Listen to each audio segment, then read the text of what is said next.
Honor to have been asked to introduce our Speaker of the House of Representatives for Colorado, Andrew Romanoff.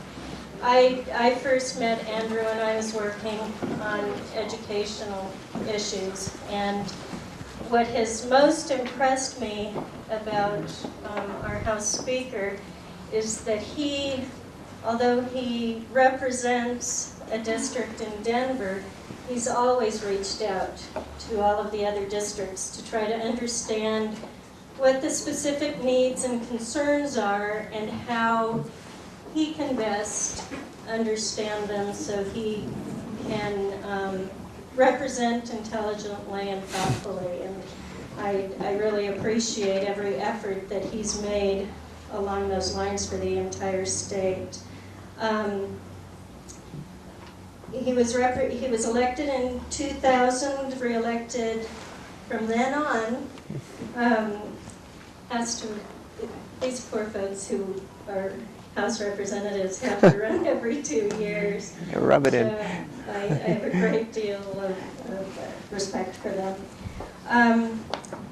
House Speaker Romanoff teamed with former Governor Bill Owens to craft Referendum C, the Colorado Economy Recovery Plan, and helped build the broadest coalition in the state history to pass it. A broad coalition and a very bold step that everyone who was involved took. It took a lot of give and take, a lot of negotiation, but our next speaker has proven that he has the ability to lead people forward and understand both sides, both concerns, and come up with solutions that we all are benefiting from now, and obviously the majority of the voters believed in. Now we're looking for a more long-term solution, Andrew. So without further ado, please help me welcome our speaker. Thank you very much. I got it. Thank you. I am looking for a long-term solution too. I'm out of a job next year, so I was actually leading a group of kids around the Capitol not long ago. This is an audition for my next job as tour guide. And one of them wrote me a little note at the end. This is a true story. She said, "Dear Mr. Speaker, thank you very much for showing us where you work and letting us, bang the gavel." I let the kids up to the podium and lead us in the Pledge of Allegiance. And then she said, "I hope that you will bribe someone so that you can get a job when you get out of here." This was obviously before the passage of Amendment 41. Thank you for making some time for me. It sounds like from the last couple hours of discussion, the solution that we put on the ballot in 2005 was not bold enough. And we ought to talk about a long-term solution. I hope we can have a conversation here. I don't have an hour-long presentation, but I am interested, as Tracy said, thank you for your nice introduction, in getting the wisdom of folks who don't happen to inhabit the Capitol. I think the danger that we make sometimes in that building is we begin to suffer from the illusion that all truth and wisdom and virtue rests under the Golden Dome. It doesn't. As I think Senator Schwartz and Representative Curry can tell you, there's a lot of wisdom outside that building. I will tell you, thank you, first of all, for sending such thoughtful legislators. The women seem to be running the Valley now, and I think you've done a great job of sending Kathleen Curry and Gail Schwartz there if you happen to live in districts represented by them. I know Gail's here. I do want to save some time for questions here, and I'll tell you, I was at an event the other day, and a woman raised her hand at the end of my presentation, and she said, before I ask anything, she said, I want to tell you 3 things. First of all, you talk too fast. Second of all, you're too young. And third of all, I don't like your tie. So with my friend Mick Ireland's advice, I've left my tie at home here. I will try to talk more slowly. I don't know what to do about the other problem. Bobby Kennedy was running for the U.S. Senate when he was a little younger than me, and a man came up to him and said, "Senator Kennedy, don't you think your age will be a problem in this election?" And he said, "Well, that's something I'm working on every day. So that's the best I can do." I want to take you back just a few years ago, and I know this is a bipartisan crowd, so I hope you'll indulge just one partisan story. I got elected in 2000, but I decided to run for office really back in 1998. How many of you were in Colorado at the time, about 9 years ago? It was a tough time to be a Democrat. in this state. My party didn't pick up either chamber in the state legislature or any seats in Congress or the U.S. Senate. In fact, we lost the governor's office that year, and I lost my job. I used to work for Roy Romer. So about a week after that election, I went to do what I enjoy most. I went to speak to a group of young people about politics and government and public service and why they ought to get involved. It was a tough assignment right after the '98 elections, and I gave a presentation to a group of kids in a middle school in the district that I now represent, and I told them what had happened the week before, how my team had been outgunned, outspent, and outmatched, and just lost everything.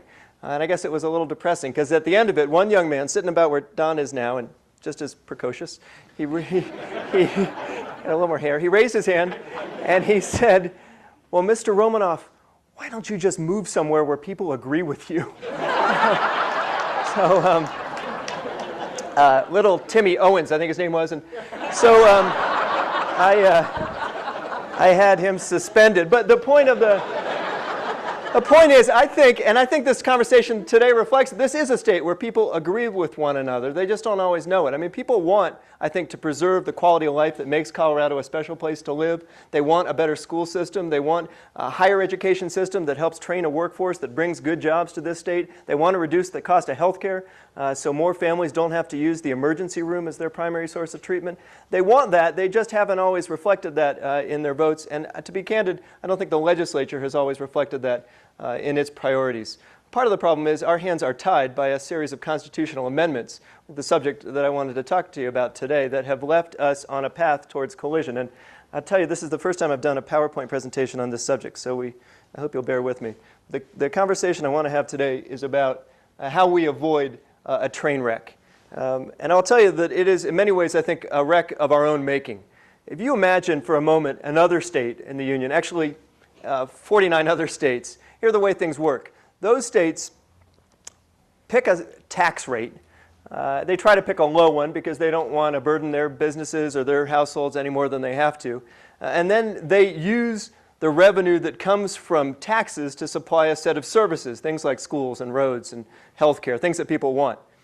We don't do that in Colorado. We do something a little different, and it hasn't been working very well. For about 13 years, we picked a tax rate. We picked one of the lowest in the country. Colorado has, as a share of state and local taxes combined, one of the lowest burdens in America. We collect some revenue, and then we calculate a formula.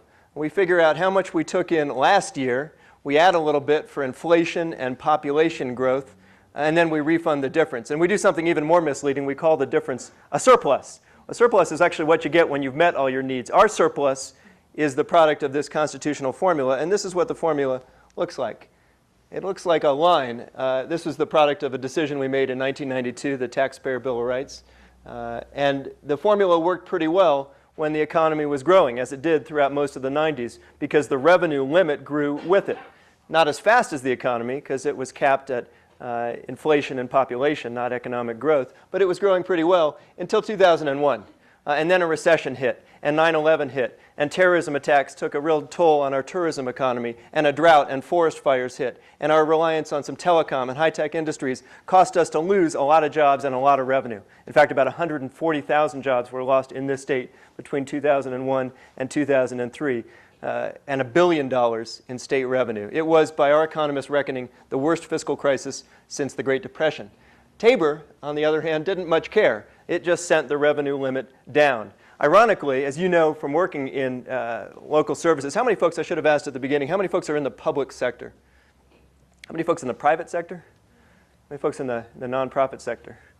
So a lot of folks out of work in the private sector during a recession and signing up for unemployment and other services that cost money. In a way, government spending is countercyclical. We need more money at the time when Tabor lets us keep less. We suspended that formula in 2005 and took a timeout.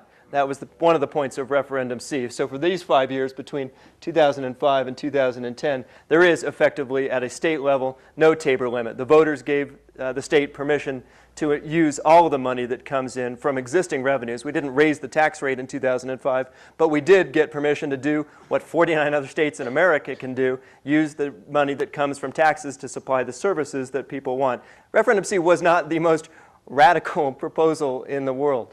And it took 3 years of negotiations, 3/4 of the General Assembly, a very courageous conservative governor, in my view, named Bill Owens, to take on a lot of folks in his own team and of course a multi-million-dollar campaign including thousands of volunteers, organizations perhaps reflected in this room, all to persuade about 52% of the voters, a pretty tiny majority, that we should use the money we were paying in taxes to supply the services we said we wanted. Not the most ambitious plan in the world, and it almost failed. In fact, half of the package did. Referendum D, the bonding proposal that would have jump-started some of our road and bridge repairs, went down to defeat by a couple of points. That's part of the problem I want to talk about today, is this constitutional formula. There's another formula, of course, in the Constitution, also added by voter initiative. It has to do with school funding.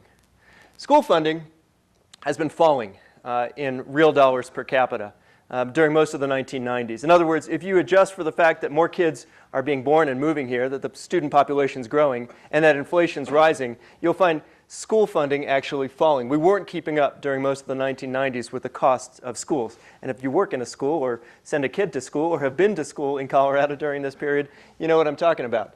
The voters said, enough, stop that. We want you to increase school funding. So they passed an initiative as well. It was called Amendment 23. It came into place and said, for the next 10 years, we want you to increase school funding. We want you to do it by adding an amount equal to student enrollment growth and inflation, and for the next 10 years, 1% a year on top of that. If we do that, and we're on track, and the Constitution doesn't give us a choice, we will be back in 2010 roughly to the level that we were at in 1990. Amendment 23 was also not the most ambitious proposal in the world. It just said, we want to make up the ground we lost during the previous decade, and we'll do that by using this formula in this decade. After 2010, Amendment 23 doesn't exactly expire, it just sunsets the 1% increase. So the mandatory inflation and student enrollment growth provisions, the fact that you got to keep up with how many students are coming in and inflation, that continues forever, even after the 1% increases stop. I'm going to stop actually and see if this makes sense. And maybe I'm telling you something you already know. I need like an Al Gore riser, like an Inconvenient Truth, so I can keep up with this chart here. I haven't talked yet about the Gallagher Amendment, because the truth is you'd need a three-dimensional chart to try to understand the impact of the Gallagher Amendment on school finance and its influence under Tabor to what it's done to property taxes. Some good news for people who, although tougher to make this case in these communities, but property taxes at a residential level have been kept lower than they would have otherwise been by the Gallagher formula. Businesses, of course, especially small businesses, have been paying more because Gallagher mandates a ratio of business to residential taxes that is more favorable to homeowners than to business owners. But I just wanted to talk about what this formula does under the influence of Tabor and Amendment 23. Somebody said it's like having one foot on the brakes and another foot on the gas. Your car won't go, and our Constitution doesn't either. There's a third provision, of course, in the Constitution that says we want you to balance the budget at the same time. So when you hit a recession, Tabor says shrink the government, Amendment 23 says grow the government, and another part of the Constitution says balance the budget. That's tough, and it's not just a problem, I think, for state lawmakers. We can, we signed up for these jobs every 2 years or 4. We can make the math work, but at some cost to a number of other services that don't happen to enjoy these constitutional protections. Every time this line gets squeezed, every time the gap between what we're allowed to keep and what we have to spend gets narrower, things that don't fall into some of these protected provisions, things like housing or mental health services or early childhood education, those programs get squeezed. In fact, the biggest casualty of the budget crisis between 2001 and 2003 was higher education. Higher education doesn't have a constitutional shield around it. There's nothing in the state constitution or the federal law that says we have to provide a system of free public colleges and universities, or at least subsidize that support. As a result, we slashed higher ed. We fell to 49th in the nation in public support for higher education. That's a bad economic strategy. We can prop up our economy for a while, if you want, by importing college graduates from other states. How many people here were educated outside of Colorado? Looks like more than half of you. But over the long run, I think there's just no way that we're going to be able to continue to attract good, high-paying, high-quality jobs unless we do a better job of educating our own kids. The point is that this crisis carries consequences. It's not just a cosmetic problem, not just the fact that our Constitution is cluttered, that it has 10 times as many words as the U.S. Constitution, including, by the way, the preamble and all the amendments. That's not the only problem. It's not just an academic exercise here. It's a real-world problem, and I think you know that if you're in the business of serving the people of this community or of this state. Tabor says we're going to let government grow with inflation. But what Tabor, and for that matter, Amendment 23, use as the measure of inflation is not what governments actually have to buy. The taxpayer bill